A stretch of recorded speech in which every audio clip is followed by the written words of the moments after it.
चलो भाई, आज इंटीग्रेशन करते हैं।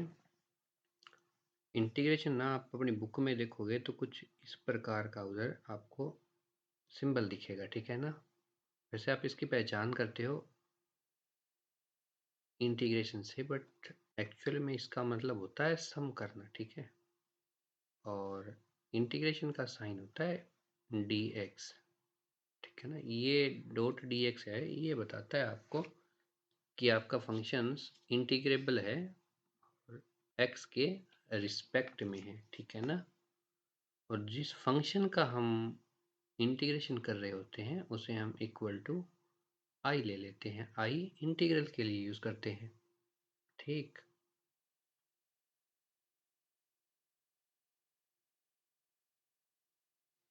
और इंटीग्रेशन के ना वैसे तो बड़े पेचीदा सवाल हैं, कुछ सिंपल होते हैं, कुछ थोड़े से मीडियम हैं, कुछ कॉम्प्लेक्स हैं। हम वन बाय वन करेंगे। उससे पहले मैं आपको बता दूं कि हम इंटीग्रेशन करते कितने टाइप से हैं, ठीक है ना। हमारा एक तरीका तो होता है सिंप्लीफाई करना, ठीक है ना। सिंप्लीफाई कर देते हैं। दूसरा, हम उसमें क्या करते हैं, सब्स्टिट्यूट करते हैं। और तीसरा, हमारे पास जो तरीका होता है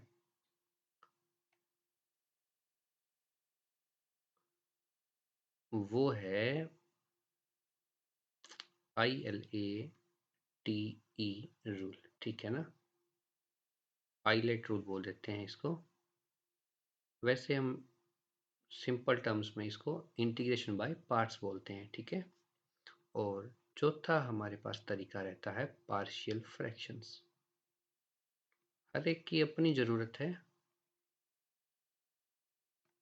हर जगह हर कोई कॉन्सेप्ट लगाना थोड़ा सा मुश्किल रहता है, क्योंकि जो सवाल किसी पर्टिकुलर कंसेप्ट से 4 लाइन में हो सकता है, उसको करने के लिए आपको कई बार 10 लाइनें 20 लाइनें भी करनी पड़ सकती है। तो हम कॉम्प्लेक्सिटी से बचने के लिए, टाइम बचाने के लिए अलग अलग कॉन्सेप्ट को आइडेंटिफाई करते हैं और उन कॉन्सेप्ट को अप्लाई करके देखते हैं, ठीक है ना।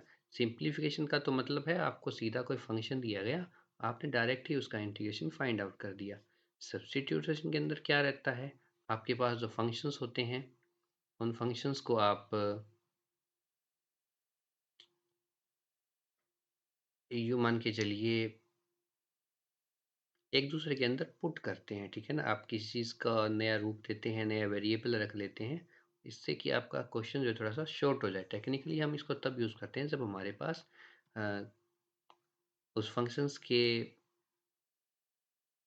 dy बाई डी एक्स यानी कि डेरिवेटिव्स वाली फॉर्म्स अगर उसके अंदर बन रही हों तब हम सब्स्टिट्यूशन यूज़ करते हैं। और आइलेट्स यानी कि इंटीग्रेशन बाय पार्ट्स हम यूज़ करते हैं जब हमारे फंक्शन जो हैं वो प्रोडक्ट्स यानी कि मल्टीप्लाई में पड़े हों। और पार्शियल फ्रैक्शन जब हम रेशियो में फंक्शन लिखते हैं, जैसे P x divide by Q x हमारे पास अगर एक फंक्शन पड़ा हो, उस केसेस में हम पार्शियल फ्रैक्शंस का यूज कर लेते हैं, ठीक है।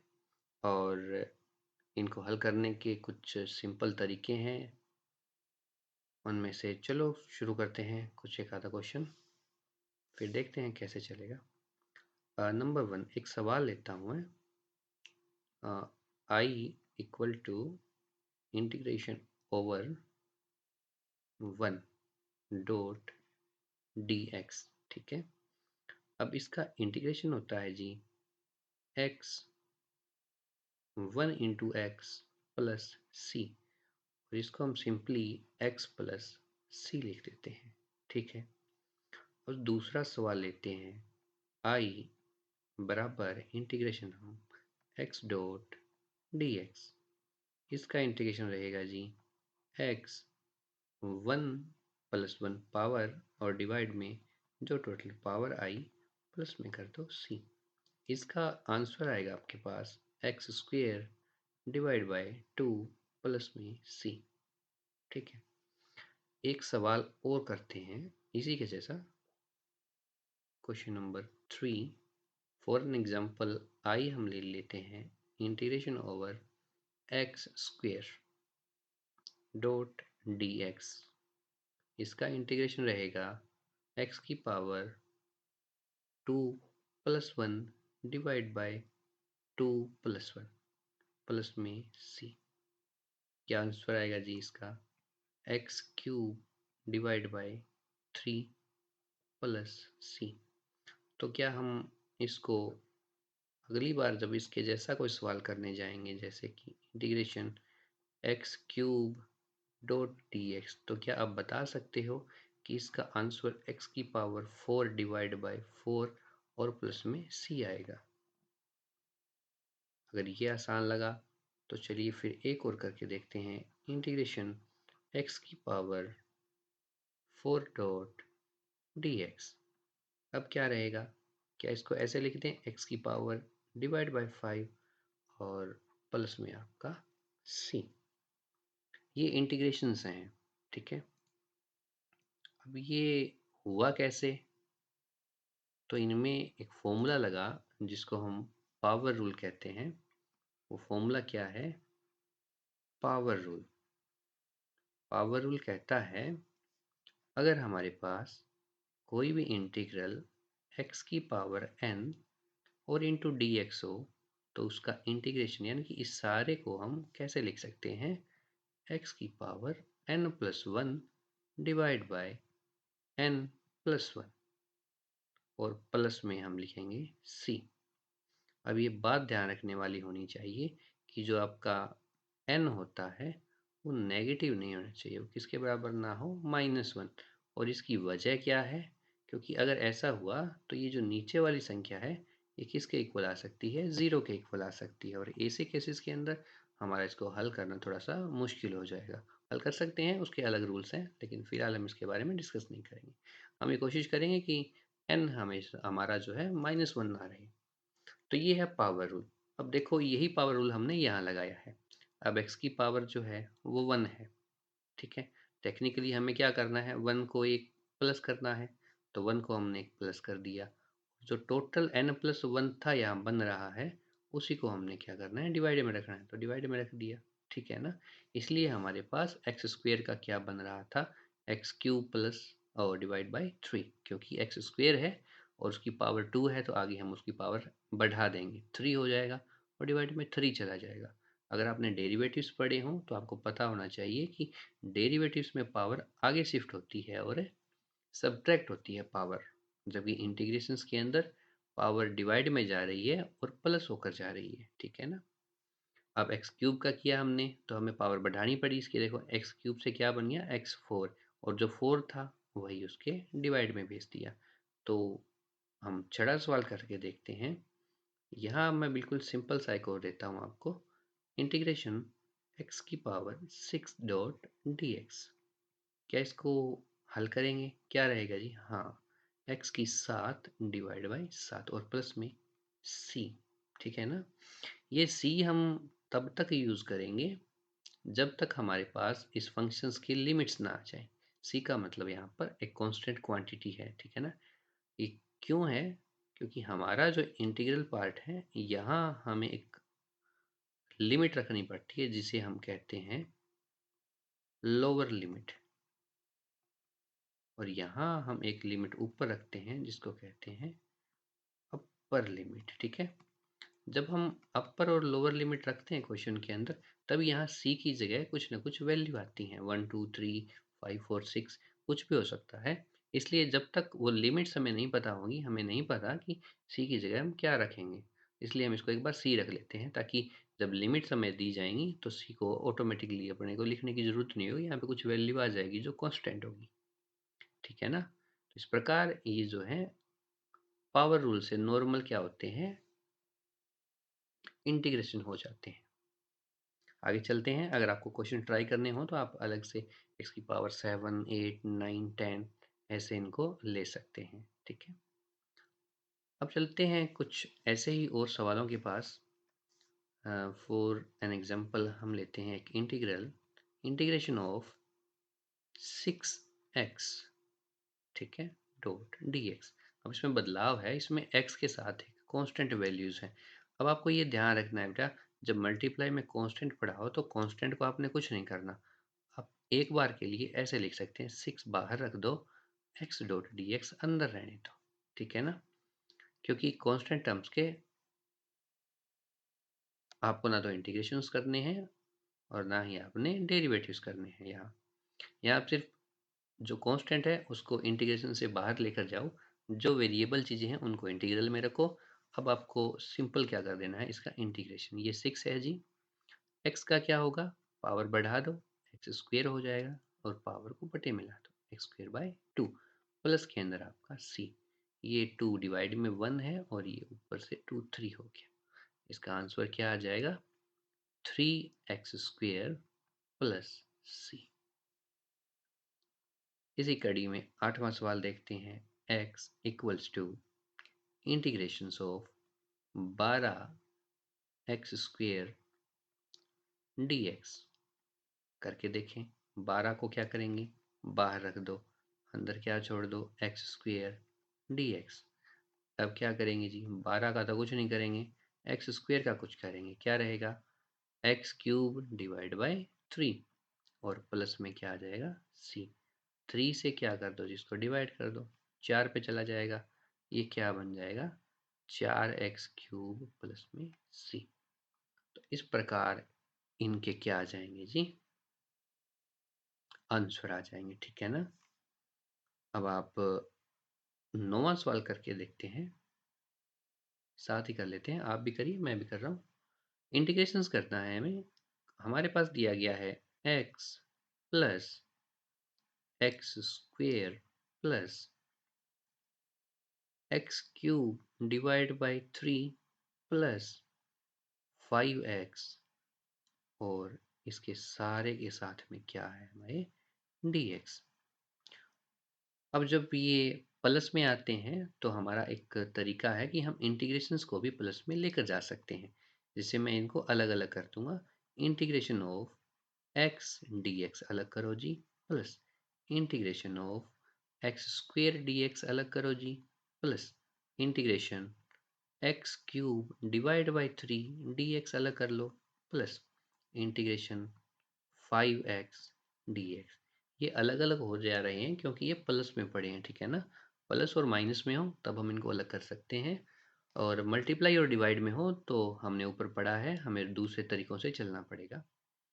मल्टीप्लाई में होंगे तो हम बाई पार्ट्स यूज़ कर लेंगे, और डिवाइड में होंगे तो हम उधर हमारा पार्शियल फ्रैक्शन यूज़ कर लेंगे। अब इसका इंटीग्रेशन कर दो। एक्स डी एक्स है, आपको पता है अकेली चीज़ पड़ी है और कुछ है ही नहीं, तो एक्स का क्या बन जाएगा, x square divide by 2 plus ये क्या बन जाएगा जी, एक्स स्क्वेयर जो है ये भी प्लस हो जाएगा, एक्स 3 डिवाइड बाई 3। ओके जी। इसका देखो बेटा डिवाइड में 3 पड़ा है, इसका मतलब हम एक बार 1/3 को बाहर निकालेंगे। ठीक है ना। अब 1/3 बाहर आ गया तो ऊपर एक्स क्यूब बच गया। एक्स क्यूब का इंटीग्रेशन क्या होगा, एक्स 4 डिवाइड बाई 4 प्लस, और इंटीग्रेशन जो है 5x का क्या हो जाएगा, 5 बाहर रहेगा, x का आपके पास एक्स स्क्वेयर बाय 2। ठीक है ना। अब जब हमने पहले का किया तो हमारे पास c आना चाहिए, दूसरे का एक c आएगा, तीसरे का भी एक c आएगा, चौथे का भी एक c आएगा। तो हमें पता है कांस्टेंट टर्म्स हैं, सम कर लो या सब्ट्रैक्ट कर लो, क्या रहेगा, कांस्टेंट ही रहेगा। ठीक है। मैं एक बार इसको थोड़ा सा और सिंपल कर देता हूँ। जब पहले को हल किया तो C1 आया, दूसरे पार्ट्स में C2 आया, तीसरे में C3 आया और चौथे में मेरे पास C4 आया। अब मैं इसको ऐसे लिख सकता हूँ, x square divide by 2 plus x cube divide by 3 plus x 4 divide by 12 plus 5x square divide by 2 plus c। और हम ब्रैकेट में ये लिख सकते हैं, where c equals to c1 plus c2 plus c3 और प्लस में c4। ठीक है। अब देखो ये और ये चीज़ एक जैसी है। ठीक है ना। इनको सम कर लो, ये बन जाएंगे 6x square divide by 2 plus x cube divide by 3 plus x 4 divide by 12 और प्लस में c। इनको काटना चाहो तो आप काट सकते हो। ये 3 पे चला जाएगा, क्या आ जाएगा, 3x square plus x cube by 3 plus x4 divide by 12 और प्लस में c, ये इसका क्या रहेगा, आंसर रहेगा। ठीक है, इस प्रकार जो है हम इंटीग्रेशंस के सिंपल क्वेश्चंस को सिंप्लीफाई करके सोल्व कर सकते हैं। इसमें ज़्यादा आपको टेंशन भी नहीं होगी और ज़्यादा आपका दिमाग भी नहीं लगेगा। बस धीरे धीरे आप जब प्रैक्टिस करोगे तो आपको बड़े सवालों में जब इस प्रकार के छोटे पोर्शन दिखाई देंगे तो उनके इंटीग्रेशंस आप एकदम आसानी से कर पाओगे। ठीक है, एक बार देख लो इसको, अच्छे से समझ आया तो उसके बाद हम आगे चलते हैं।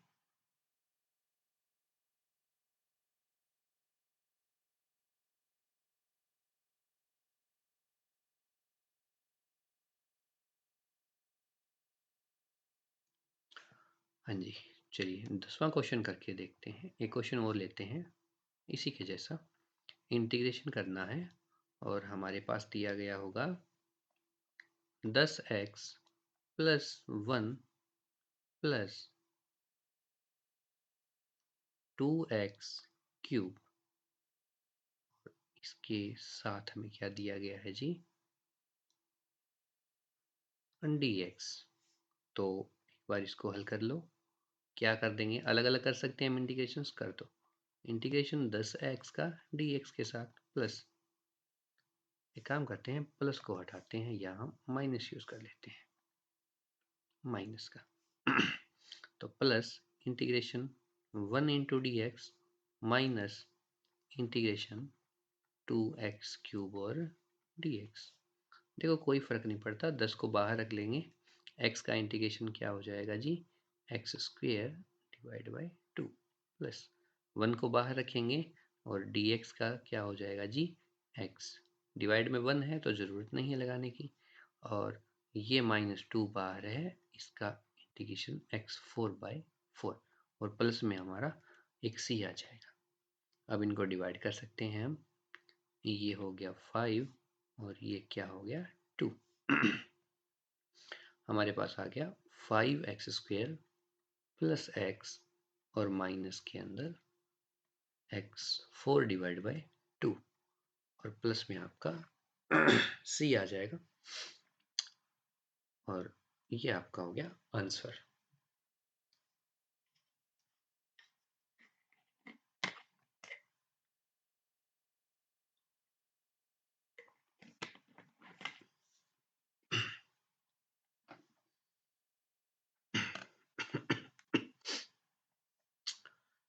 चलिए, अगर ये समझ आया है तो हम थोड़ा सा क्वेश्चंस का लेवल बढ़ाते हैं। अब हमारे पास क्वेश्चन है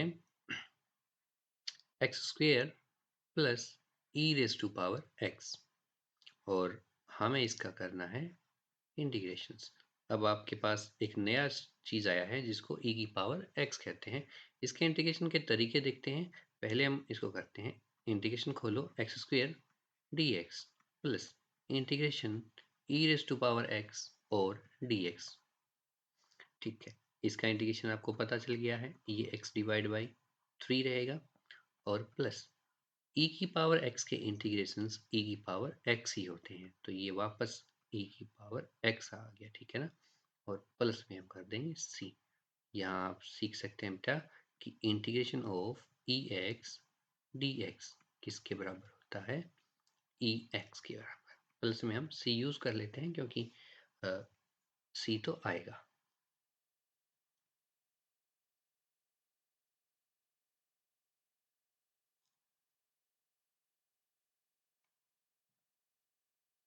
ठीक है,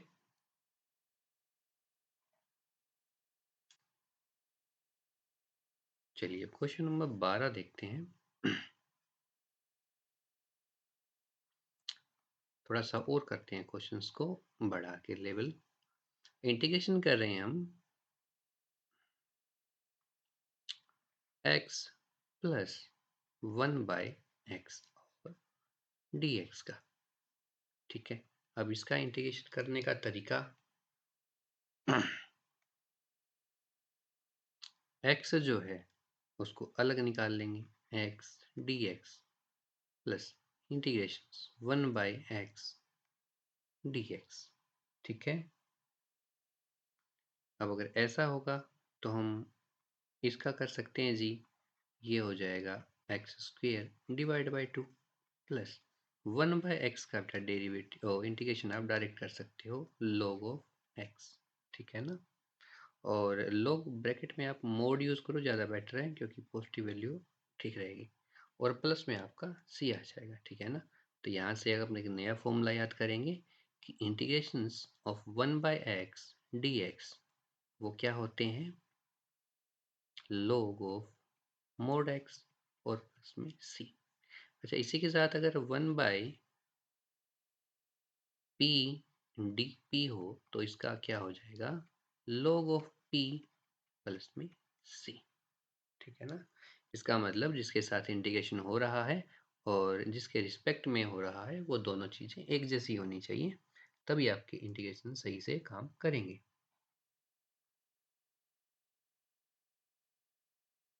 चलिए अब एक क्वेश्चन और करते हैं हम 13वां। इसमें भी हम एक नया रूल यूज़ करेंगे।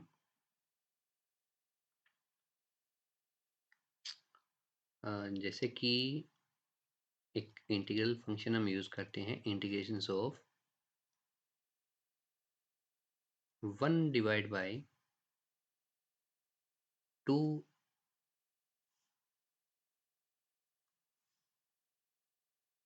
एक्स प्लस 3, ठीक है। इसका हमने क्या करना है, इंटीग्रेशंस करने हैं। तो जब ऐसी चीज़ आ रही है तो हम क्या करते हैं, इसका सिंपल करते हैं। देखो अभी आपने किया कि 1/x जो होता है उसके इंटीग्रेशन हम किस प्रकार करते हैं, log मोड ऑफ x। ये भी तो 1 डिवाइड बाई सिंपल टर्म पड़ी है, हम इसका क्या कर देंगे जी, log mode of 2x plus 3 plus में c। अब वहाँ x के साथ देखोगे बेटा तो 1 था, ठीक है ना, यहाँ 1 है। यहाँ x के साथ क्या पड़ा है, 2। तो जब भी x के साथ जो चीज़ पड़ी होती है वो हमेशा इंटीग्रेशन के बाद उसके डिवाइड में भेज दी जाती है। तो इसका इंटीग्रेशन आप इस प्रकार करोगे, आप इसको थोड़ा सा और आसान तरीकों से लिख सकते हो। 1/2 आगे log mode of 2x plus 3 और प्लस में c। इसी के जैसा, बिल्कुल इसी के जैसा करते हैं। I equals to integral 1 divide by 3x plus 2 dx।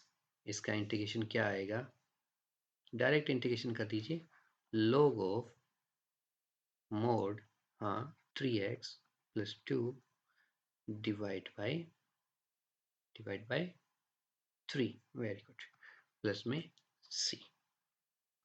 और यहाँ से हम क्या सीखे, यहाँ से हम ये सीख सकते हैं कि अगर integral dx upon ax plus b form का हो तो उसके इंटीग्रल होंगे 1/a log mode ax plus b और प्लस में आपका c, ठीक है। ये फॉर्मूला यहाँ से हम सीख सकते हैं। अब चलिए सवाल नंबर 15 के पास। इसके जैसे सवाल आपको बुक्स में मिलेंगे, आप बुक्स में ट्राई करिएगा, ना आए तो हम हैं ही यहाँ पे। बट मैं सभी सवाल नहीं करवा सकता आपको एक साथ, क्योंकि फिर आप लोग क्या करोगे। इससे अच्छा है मैं आपको थोड़े थोड़ा कॉन्सेप्ट सिखाते रहूँ, थोड़ा थोड़ा आप प्रैक्टिस खुद करते रहें। ओके, चलिए अब एक नए तरीका के सवाल करते हैं। I equals to integration of x plus 5x plus 6x स्क्वेयर plus 3 e⁻x minus 1/x minus 1/2x minus 5 हमें करना है इसका इंटीग्रेशंस। चलिए कैसे करेंगे, हाँ जी, हम मैं इंटीग्रेशन खोल नहीं रहा, एक साथ ही कर रहा हूँ। x का इंटीग्रेशन क्या होगा, x square divide by 2, very good. 5x का क्या कर देंगे, हाँ जी, 5 एक्स स्क्वेयर बाई 2, ठीक है, प्लस 6x² का क्या करेंगे, 6 का कुछ नहीं करेंगे, x² को हम x³ डिवाइड बाई 3 लिखेंगे, प्लस 3e की पावर x, 3 को कुछ नहीं कर सकते, e raise to power x का भी कुछ नहीं करेंगे तो e की पावर x ही आ जाएगा। ठीक है, अच्छा ध्यान रखना बेटा, e की पावर x के आगे 1 है, ठीक है ना, इसलिए कुछ डिवाइड में नहीं आ रहा। अगर e की पावर x की जगह अगर e की पावर 2x होता तो जरूर कुछ ना कुछ हम डिवाइड के अंदर लेके आते हैं, वो आगे देखेंगे। अच्छा अब चलते हैं -1/x, क्या बन जाएगा, log mod of x, minus 1/2x - 5 -1/2 use कर लो क्योंकि x के आगे 2 है, यहाँ क्या आ जाएगा, log mod 2x - 5, और सभी के सी आएंगे एक एक साथ में, तो हम एक इकट्ठा ही लगा देते हैं सी। इस प्रकार जो है इस क्वेश्चन को हल कर सकते हैं। सिंपल है, बिल्कुल सिंपल है, इससे सिंपल कुछ हो भी नहीं सकता, वैसे वैसे सिंपल मैं करवा भी नहीं सकता। हाँ,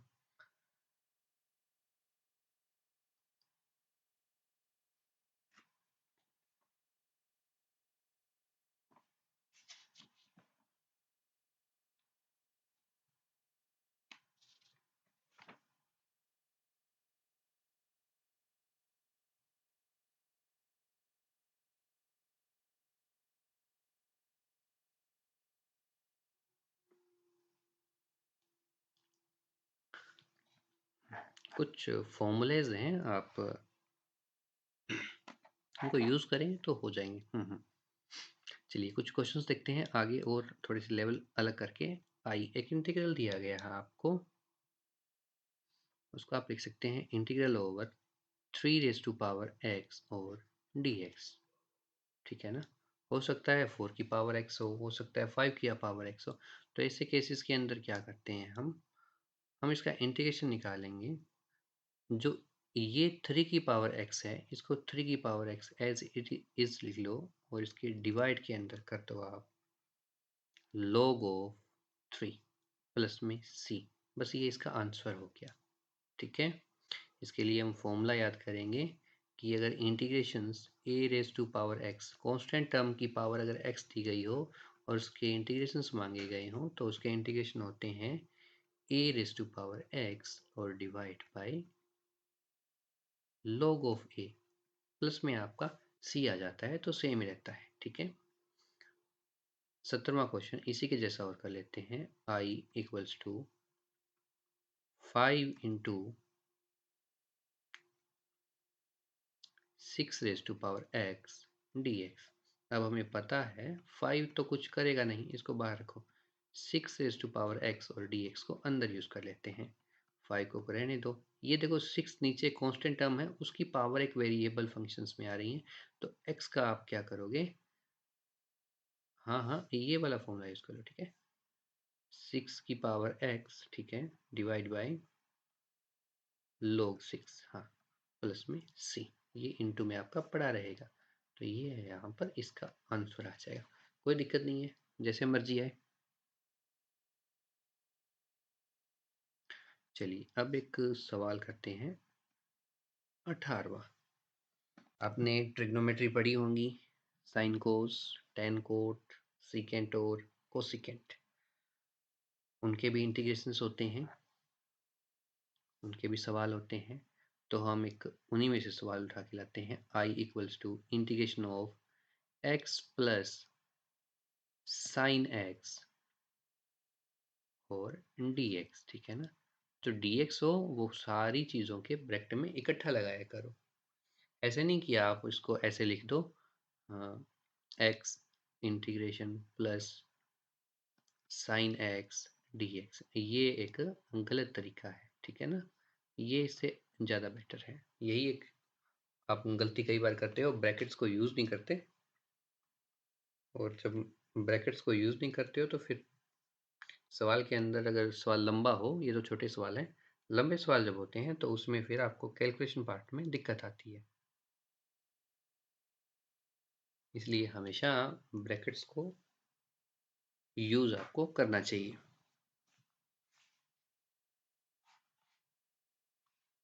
ठीक है, चलिए अब ये क्वेश्चन है x प्लस साइन एक्स और dx, हम थोड़ा सा एक बार ये कर लेते हैं। कि इंटीग्रेशंस x को बाहर निकाल लेते हैं, dx रख लो, plus integration of sine x dx। ठीक है, x का इंटीग्रेशन आपका x square by two, very good, plus sine x का इंटीग्रेशन क्या होता है, नहीं पता, चलिए बेटा माइनस ऑफ कोस x। ठीक है, प्लस में आपका c, तो इसका आंसर क्या आ जाएगा, x square divide by two minus cos x plus c, ये इसका आएगा आंसर। ठीक है, हाँ मैं आपको लिखवा देता हूँ, कोई बात नहीं, फॉर्मूले। देखिए इंटीग्रेशंस जो है साइन एक्स का होता है वो होता है minus cos x, integrations cos x d x जो होता है वो होता है साइन एक्स और प्लस में सी लगा लो। ठीक है, इंटीग्रेशंस आपका अगर सवाल के अंदर कहीं secant square x d x लिखा है तो उसे हम किस में लिख देंगे जी, टेन एक्स प्लस सी। और अगर आपके सवाल के अंदर लिखा है कहीं secant x ten x d x तो उसको हम लिख देंगे सिंपल सीकेंट एक्स प्लस सी। इसके अलावा अगर आपके पास इंटीग्रेशन हो cosecant square x d x तो उसको हम क्या लिखेंगे, माइनस, हाँ ठीक है, कोट एक्स प्लस सी। आपको आते ही है फॉर्मूले, आते तो अगला इसी के जैसा बनाएंगे, कुछ ऊपर वाले जैसा। तो अगर हमारे पास cosecant x into cot x और उसके साथ लगा है डी एक्स तो उसको क्या लिख देंगे हम, माइनस का कोसिकेंट एक्स और प्लस में सी। ये कुछ फॉर्मूलेज हैं जो बेसिक सवालों के साथ यूज होते हैं। इससे ज़्यादा बड़े भी आपके पास क्वेश्चंस होंगे, अलग फॉर्मूले होंगे, उनके भी यूज होंगे, बट उनको आप बाद में सीख सकते हैं। ठीक है, अभी उनको सीखने की ज़्यादा ज़रूरत नहीं है। बस जो चीज़ सीखने वाली है वो ये है कि आपको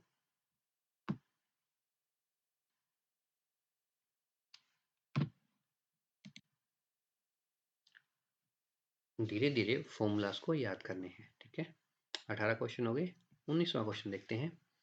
19वां क्वेश्चन, ठीक है, चलिए क्वेश्चन है आपके पास integral integration of,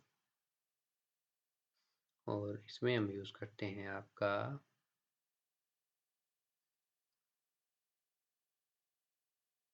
sign 5x plus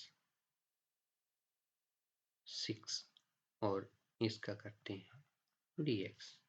ठीक है, तो इंटीग्रेशंस के तरीके क्या होंगे जी, देखिए साइन का इंटीग्रेशंस क्या होता है, माइनस का कोस, यही होता है, ऊपर लिखा है हमने।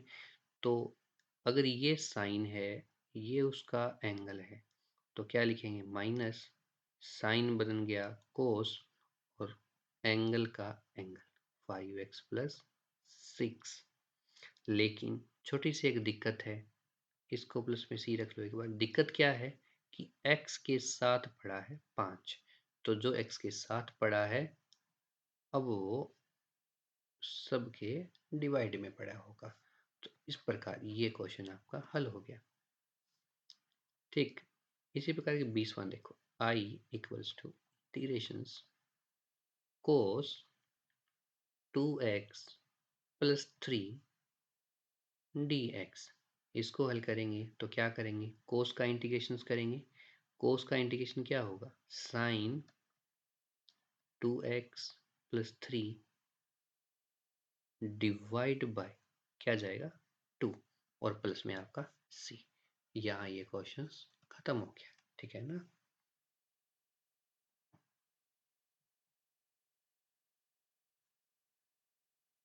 अब चाहे इसमें साइन हो, चाहे कोस हो, कोई टेन हो, कोई फ़र्क नहीं पड़ता। यहाँ से हमें बस दो चीज़ें ये सीखने वाली है बेटा। अगर ट्रिग्नोमेट्रिक फंक्शंस और उनमें एंगल हों तो उनके एंगल के साथ ही इंटीग्रेशन हो जाते हैं। दूसरी बात, हमने ऊपर से ही प्रॉपर्टी यूज़ करी है, अगर x के साथ कोई संख्या पड़ी है तो इंटीग्रेशंस के बाद वो सारे के डिवाइड में संख्या चली जाती है। ये चीज़ें हम ऊपर पढ़ के आए थे और यहाँ इनको यूज़ कर रहे हैं। इसलिए हम धीरे धीरे चीज़ें यूज़ करेंगे और आगे जो बड़े सवाल आएंगे उनमें हम सारा कुछ एक साथ यूज़ कर लेंगे। ठीक है। क्वेश्चन नंबर आपका आता है 21। अब 21वें क्वेश्चन के अंदर हम थोड़े से सवालों की प्रैक्टिस करते हैं। और उससे पहले एक सवाल और है, आपको मैंने पहले करवाया बताया था थोड़ा सा, आई बराबर, और इसमें हम यूज़ करते हैं इंटीग्रेशंस ई की पावर 3x dx। क्या होगा? देखिए ई की पावर अब x नहीं है, ई की पावर यहाँ एक कांस्टेंट वैल्यू है जिसके साथ में x है। तो ई की पावर x जो होती है उसका तो इंटीग्रेशन क्या होता है? ई की पावर x होता है, चाहे कुछ भी हो। लेकिन उसके बाद हम देखते हैं कि क्या हमारे x के साथ कोई पड़ा है। अगर x के साथ पड़ा है तो हम उसका कुछ करना कुछ करेंगे। तो यहाँ देखो x के साथ कौन है जी? 3 है। x के साथ 3 है तो अब 3 कहाँ भेजेंगे? डिवाइड में। और ये क्वेश्चन आपका जो है हल हो जाएगा।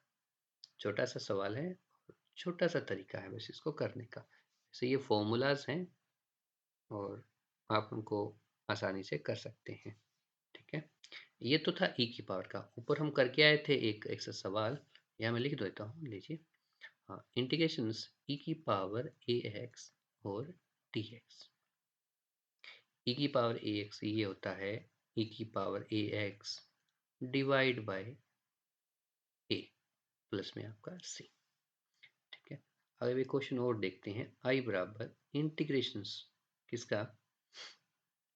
3 की पावर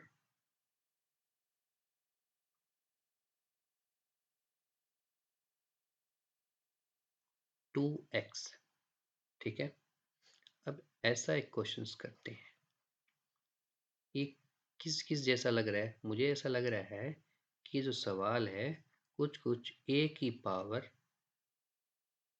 बी एक्स जैसा है ना? कुछ कुछ ऐसा ही है, जहाँ ए और बी कांस्टेंट टर्म्स हैं, एक्स हमारा वेरिएबल है, ए की पावर बी एक्स। अब जब ए की पावर एक्स था तो याद करो बेटा क्या उत्तर था उसका? हाँ जी, ए की पावर एक्स होता है तो क्या करते हैं, ए की पावर एक्स ही लिखते हैं। ठीक है ना? ए की पावर एक्स लिख, तो फिर क्या लिखोगे? 3 की पावर 2x डिवाइड बाय क्या होता है? log ऑफ ए। तो ए कितना है इधर? 3 है ना? तो यहाँ क्या आ जाएगा? log of 3। हो गया ये तो। अब यहाँ पे एक चीज़ देखने वाली है कि हमारे x के साथ कौन पड़ा है? 2 पड़ा है, तो 2 को आगे लाओ। ठीक है। और प्लस में आपका c। इसका फॉर्मूला क्या बनेगा? अगर a की power b x d x ऐसा कुछ आपको दिखे तो आप क्या करोगे? a की power b x divide by b log a. ठीक है। बी आया क्योंकि x के साथ था, a आया क्योंकि a की पावर में वेरिएबल था। इस प्रकार आपका जो है ये क्वेश्चंस हो जाएगा।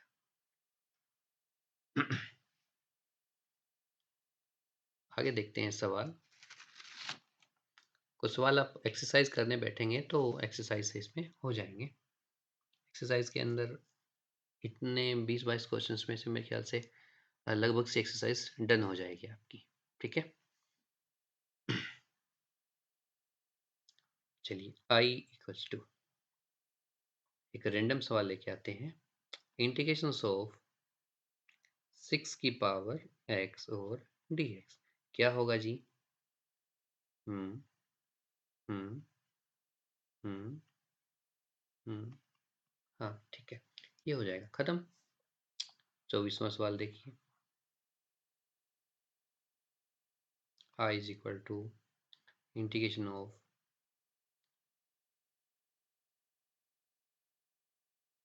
x की पावर 16 dx क्या होगा?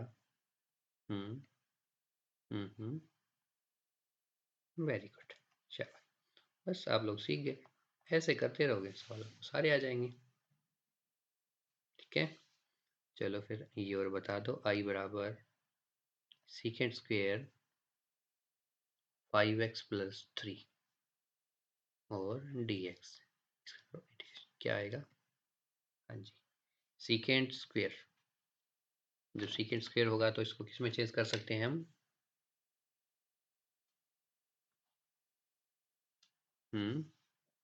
बिल्कुल, ये हो जाएगा 10 5x प्लस 3 प्लस में c, और ये इसके डिवाइड में हमें क्या लगाना पड़ेगा? 5। इस प्रकार जो है आपके ऊपर वाले क्वेश्चंस की प्रैक्टिस भी हो गई और आपके क्वेश्चन सोल्व भी हो गए। चलिए फर्दर करते हैं, कुछ क्वेश्चंस को मुश्किल करते हैं। इंटीग्रेशन है आपका रूट एक्स डी एक्स, ठीक है। अब रूट एक्स अगर आपको ऐसे ना समझ में आए तो आप क्या करो, इंटीग्रेशन एक्स की पावर 1/2 और डी एक्स, क्योंकि रूट एक्स का मतलब क्या होता है? पावर हाफ है। चलिए अगर ये पावर हाफ है तो अब क्या करेंगे, एक्स की power 1/2 plus 1 divide by 1/2 plus 1 plus में c। ऊपर एलसीएम ले लो, क्या ये आधा है और ये एक है, एक और आधा कितना होता है? 1.5 होता है। 1.5 कितना होता है? 3/2 होता है, ठीक है ना। अगर नहीं आता आपको तो आप ये कर सकते हैं 1/2 प्लस 1, इसमें 1 रखिए, इसका एलसीएम लीजिए, 2 हो गया, और ये आपका 1 और ये आपका 2, कितना आ गया? 3/2। इस प्रकार आपके पास इंटीग्रेशंस करने के बाद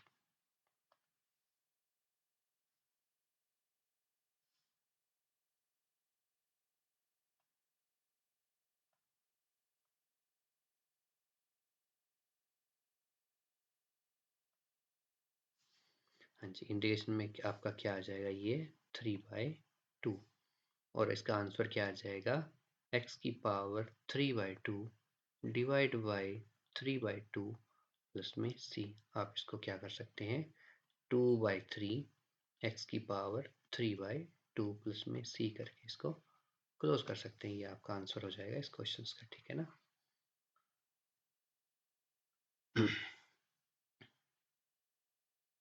हाँ, आप ये भी कर सकते हैं इंटीग्रेशंस इसका 1/√x का, प्लस प्लस में नहीं, यहाँ पे हम यूज करेंगे dx।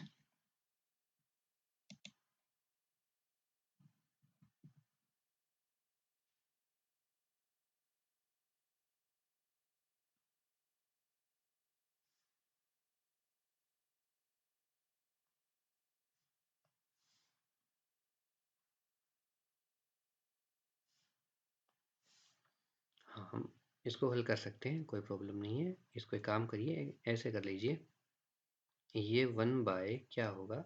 एक्स की पावर 1/2, ठीक। ये नीचे 1/2 है ना, इसको एक बार ऊपर ले आओ, इंटीग्रेशन किसका? एक्स की पावर -1/2 dx। अब क्या करेंगे? -1/2 है, सिंपल टर्म है, सिंपल इंटीग्रेशन कर दीजिए। एक्स की पावर -1/2 था, प्लस में हम 1 ऐड कर देंगे, टोटल पावर -1/2 प्लस में 1, और इंटू आपका यहाँ क्या रहेगा? dx। नहीं, dx नहीं रह सकता।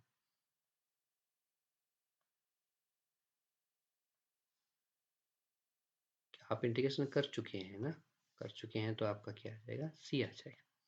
हाँ जी, ये क्या हो जाएगा? -1/2 और ये प्लस में 1। एक पावर में से आधी पावर गई तो कितनी पावर बचती है? 1/2, और आपका डिवाइड में भी कितना बचेगा? 1/2, ठीक है ना। और प्लस में आपका c, इसको हम क्या लिख सकते हैं? 2x1/2 और प्लस में c, इसको आप ये लिख सकते हो 2√x प्लस में c, और ये आपका यहाँ क्या आ जाएगा? आंसर आ जाएगा, ठीक है। तो इस प्रकार हम इस क्वेश्चंस को क्या करेंगे? हल करेंगे। एक बार देख लीजिए, आपको समझ आए तो।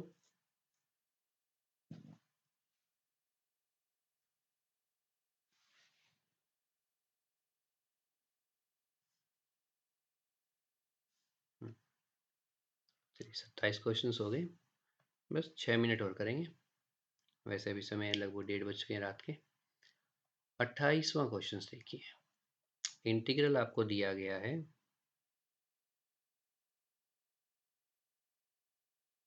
साइन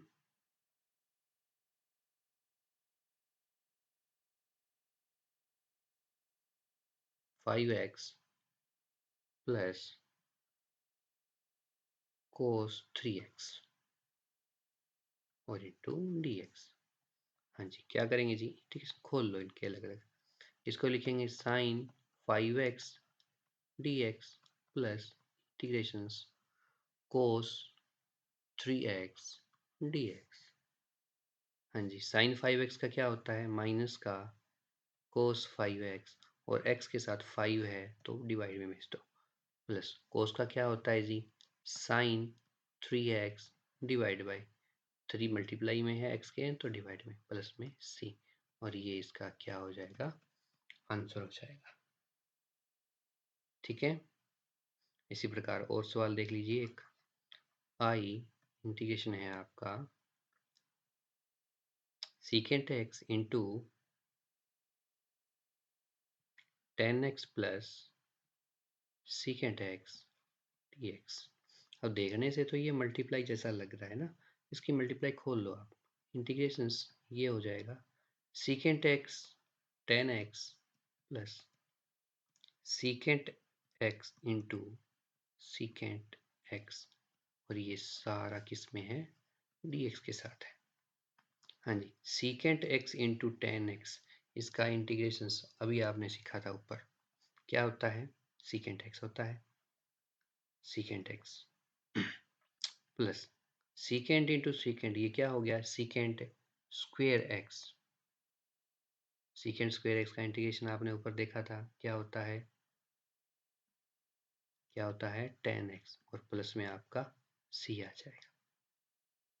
ठीक है, और ये आपका क्या हो जाएगा, आंसर हो जाएगा।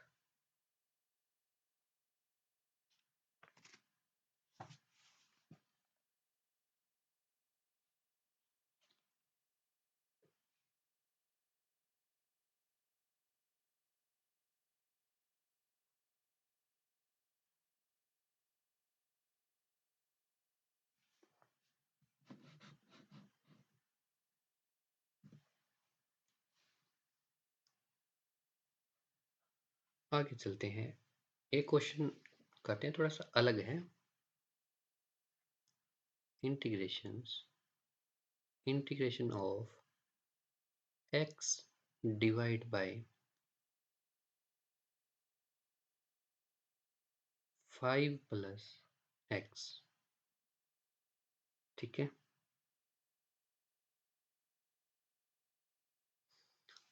अब तक हमने जो सीखा है वो दोनों जो है अलग अलग हैं, ठीक है ना, लेकिन इसमें ये कुछ हमें डिवाइड जैसा लग रहा है, और अभी तक हमने डिवाइड का कुछ रूल भी नहीं सीखा है, ठीक है ना। तो इसमें ना आपको एक चीज़ ध्यान रखनी है कि जो पावर्स है ना, जब डिवाइड में आपको दिखे तो उनको पावर को देखना है, और वो पावर जो है, ऊपर वाली पावर हमेशा नीचे वाली पावर से कम होनी चाहिए। जैसे यहाँ x की पावर 1 है और यहाँ x की पावर भी 1 है, ये पावर कभी भी इक्वल ना हो, ठीक है ना। हमेशा ऊपर वाली जो है ये क्या होनी चाहिए, लेस होनी चाहिए, ये हमेशा क्या होनी चाहिए, मोर होनी चाहिए। इसको करने के आपके पास दो तरीके हैं। नंबर एक, आप टर्म्स को क्या करो, डिवाइड कर लो, ठीक है। दूसरा, आप क्या करो, ऐड एंड सब्ट्रैक्ट कर लो। दो तरीकों से हो सकते हैं, अगर आपको डिवाइड आता है तो डिवाइड कर लीजिए, सब्ट्रैक्शन आती है और एडिशन आता है तो आप उस तरीके से कर लीजिए। हम एक बार इसको करके देखते हैं एडिशन और सब्ट्रैक्शन से। मैं इसको ऐसे लिख सकता हूँ कि x ऊपर वाले हिस्से में 5 जोड़ा जाए और 5 ही घटा दिया जाए तो कोई फर्क नहीं पड़ना चाहिए, है ना। 5 प्लस एक्स, ये मेरा क्या हो गया, dx। अब इसको मैं इस प्रकार लिख सकता हूँ कि इंटीग्रेशंस ओवर, एलसीएम को खोल दो, x plus 5 divide by 5 plus x का एलसीएम खुल गया, minus 5 divide by 5 plus x का एलसीएम खुल गया, और ये आपके पास dx आ गया। ठीक है, अब क्या रहेगा, ये टर्म कट जाएगी, ये इंटीग्रेशंस भी खोल लेता हूँ मैं साथ में, इंटीग्रेशन ऑफ 1 dx बन जाएगा minus integrations 5 divide by 5 plus x dx बन जाएगा। अब ये अगर ऐसा बन गया तो 1 का इंटीग्रेशन हमें पता है कितना होता है, x होता है, माइनस 5 का कुछ नहीं हो सकता। ठीक है, तो इंटीग्रेशन किसका करेंगे, 1 बाय 5 प्लस एक्स dx का। ठीक है, चलिए, x का x है, माइनस 5 का माइनस 5 है, 1 बाय एक्स का कैसा होता है, log x होता है ना मोड के अंदर, तो ये क्या हो जाएगा, log मोड 5 प्लस एक्स। ठीक है, हो गया, देख लीजिए।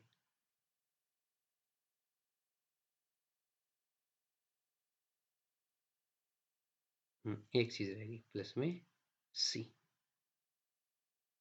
तो ये आपका क्या आ जाएगा, आंसर आ जाएगा। इस प्रकार आप क्या करेंगे, इन सवालों को हल करेंगे। 30 सवाल हो गए हैं, बाकी सवाल हम कल देखते हैं और दूसरे कॉन्सेप्ट्स के साथ चलते हैं। थोड़ा सा कल हम सब्स्टिट्यूशन करेंगे, उसके बाद हम बाकी जो तरीके हैं सवालों के वो करेंगे। तब तक के लिए आप इनको करती है थोड़ी प्रैक्टिस।